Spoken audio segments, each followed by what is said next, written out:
Assalamualaikum warahmatullahi wabarakatuh. Perkenalkan, nama saya Miranti Mutiara Indah. Saya dari Fakultas Usuluddin Adab dan Dakwah, Program Studi Komunikasi dan Penyiaran Islam semester 4. Dan di sini saya akan menjelaskan tentang pengembangan bahasa dan cara memilih kata dalam retorika ataupun berpidato. Yang pertama itu pengembangan bahasa.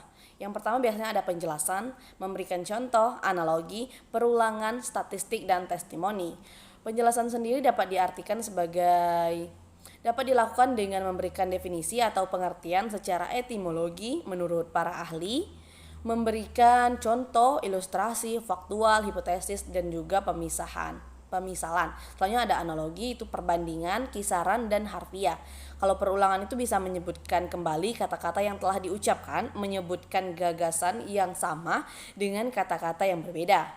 Statistik tentang tunjukkan sumber statistik tertentu, gunakan bilangan yang dibulatkan. Testimoni sendiri tentang pernyataan para ahli yang kita kutip untuk menunjang pembicaraan kita. Pendapat itu dapat diambil dari pidato, karangan artikel, makalah, laporan, dan sebagainya.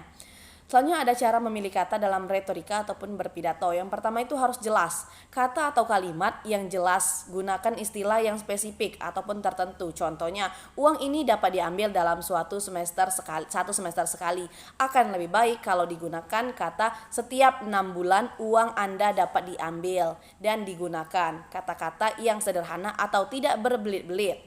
Jelas argumentatif, singkatan, sopan, terstruktur. Hindari istilah-istilah teknis, khususnya berhemat dalam menggunakan kata-kata. Gunakan perulangan atau pernyataan kembali gagasan yang sama dengan kata yang berbeda. Misalnya kemalangan saudara, jengkel, dongkol, dan relevan.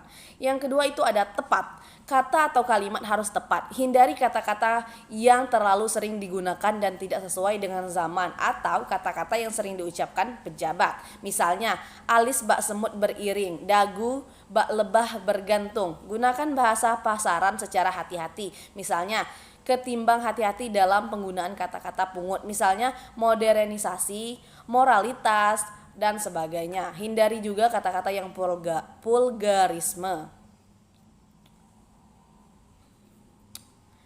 Dan juga jangan menggunakan yang berlebih-lebihan. Gunakan kata-kata yang lembut, misalnya pakaian, busana, sandang, orang yang tinggal di tempat atau dikiaskan bagaikan mutiara dalam lumpur. Yang ketiga itu harus menarik.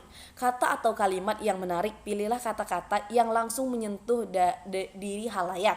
Misalnya, seorang petani di desa lebih baik disampaikan dengan kata-kata seorang rekan Anda. Gunakan kata-kata berona, kata-kata yang melukiskan sifat dan perasaan ataupun keadaan. Warna, emosi, misalnya kata babu lebih berona kalau disebut dengan karyawan. Sedang menggunakan bahasa yang vulgaratif, gaya bahasa yang indah. Gunakan kata-kata tidak, kata-kata aktif untuk bertindak. Misalnya berharap, mari kita.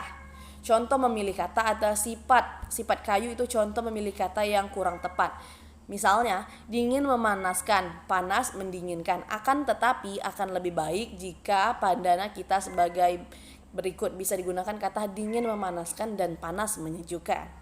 Mungkin itu saja penjelasan saya tentang penjelasan bahasa, pemilihan bahasa pada video kali ini. Saya Miranti Mutiara Indah. Bila ada kata-kata yang salah, saya mohon maaf. Pada Allah marilah sama-sama kita memohon ampun. Akhirul kalam, wallahul muwaffiq ila aqwamit thoriq. Wassalamualaikum warahmatullahi wabarakatuh. Terima kasih.